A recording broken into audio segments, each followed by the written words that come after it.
Saturday used to get up and they used to mime to Elvis Presley records or the local English star Tommy Steele and people like that, Everly Brothers, so forth. And people used to just get up and mime. And we saw this boy do it once and we wanted to do it. So we had, I can't remember the record now, but we had a record and it broke. And in those days, the records broke. So we just got on the stage and the manager of the theatre put a microphone in front of us and we sang 2 songs. And that was the first time we actually sang in front of an audience. And we loved it. You know, it was just a great feeling. And how was the reaction? Well, I suppose kids just went, you know, hooray, you know, but they, you know, we don't really know now. I mean, it was just kids having fun on the stage. At the time, were you already dreaming of being stars one day? We knew what we were going to do. We knew we wanted to sing. We knew we wanted to be in music. But Barry was the first one to say it, that we were definitely going to be in the business, in show business. We wanted to be in show business because we saw people who were famous and kids, all kids, even today, when they see someone that they admire, they want to be like them. And that's how we felt. We just wanted to be, you know, we didn't think of money or anything like that. We just wanted to be famous. Well, I mean, they weren't real guitars, but I mean, we would pretend that they were. Smash up all Stradivariuses and create all his own guitars. In those days, it was so easy to get Stradivariuses, you know. Yeah, just take them a dozen. I used to.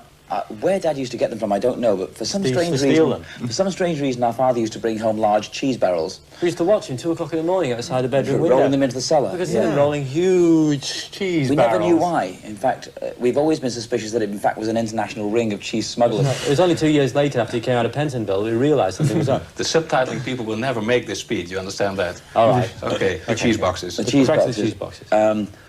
I used to break them up and take the base of the cheese barrel, which was round, and the strips from the barrel itself, and that became the neck of the guitar, and I would put those together and pretend it was a guitar and put steel wire down the guitar and draw on it so that it looked like a guitar. And how did it sound? Terrible. Terrible. Awful sound. It was like fuse wire, you know, that you fix fuse. No, because actually that was a disaster. It was when he went to the tea chest that he had success. Yes, it wasn't until that was the breakthrough. Pretty Very close, close. Yeah. I think you have to be to survive in this business as long as we have, and the fact that we're brothers obviously enables that to really happen. Groups that are not brothers, I don't think could last as long as we have and still be friends. We're all each other's best friends because of all the valleys and peaks we've had through our career. We've seen the people come and go that we thought were friends outside the families, and they've disappeared. Yes. But there's always been our brothers to turn to when there's ever been anything to talk about. The Beach Boys don't actually talk to each other. Really? Don't blame them. They all have separate managers and they don't talk. Yeah. But there was a period when you split up. If I see the 3 of you together like this, I cannot understand that you have ever split up. Well, to us it was like 15 minutes out of an hour to us. You know, well, you're brothers. You argue, you know, and we were younger too. Yes. And when we were younger, we were inexperienced, and an argument meant a split. These days, an argument doesn't mean a split. That's just stupid. We call them creative arguments. We're no longer stupid. Doing that. For example, for this last album, ESP, again, you wrote everything yourself. All yeah, songs, we always do. We've never done that. Done but that. We've always written all our own albums and other people's. But how does that work concretely? Well, it starts with an idea by one of us, and then we work on it till it becomes the great melody, and then we have our title and our melody, and then we do our lyrics. Yes. Yeah. And you can read music? No. Is that not important? No. No. I think probably is important in the respect that if you knew music, you wouldn't be as adventurous as we are. Yeah, I don't think we'd be as spontaneous if we knew how to read or write music. Yeah.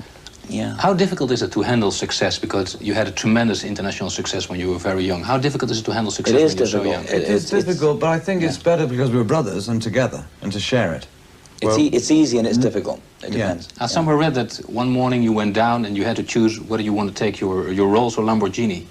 Isn't that well, an those are the impossible crazy situation? days, and that's Morris's quote. I mean, there were days in like the late '60s when we just first had our first international success, and the thing that you did in those days, if you were a teenager in a rock group that had a lot of success, you simply went out and bought cars. The cars just represented the idea that we didn't know how to handle money. No, it's ego tripping. It was, well, yeah, you know. And we were still growing up, and you know, you don't do those things later on in life. You had all the success in this business you can ever dream of. What's still the challenge? Is there any challenge left? The challenge is that it's not so much a challenge as that it's part of our life to continue to get better and progress.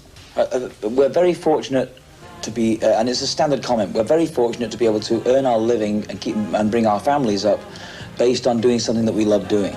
And when we were very young, the idea of money never came into it. It was the idea of being famous is what we wanted. Yes. And the idea of being famous is still what we want. We all have children and we love them. I mean, it's great. Yeah. But it's when you have children of your own and you see other kids, like you see starving and all that sort of thing, it makes you realise how lucky and how blessed you are. And those kind of things are the things that you really want to do something about. And as Bob Geldof was a typical example of that. Yes. Give me some first reactions to the words I'm going to say you. I'll start with you. The rattlesnakes. Okay, that's good. Memories. That's all I can think of. Rattlesnakes, our first name. Bill Haley. Haley's Comet. No, you're not on. It's Barry. Bill Haley. One of our first influences, the fact that it was rock and roll. Yeah. Father. Sorry? Father, how do I pronounce his name? Hugh. Hugh. First thing that comes to your mind. Los Angeles. Why Los Angeles? He lives there. Mother Barbara. Beautiful. Barbara Streisand. Ugly. Could you ask us that again, please? Barbara Streisand. Fantastic. Yes, we would have loved to see your eyes because we don't know what you look like. There you are. Thank you.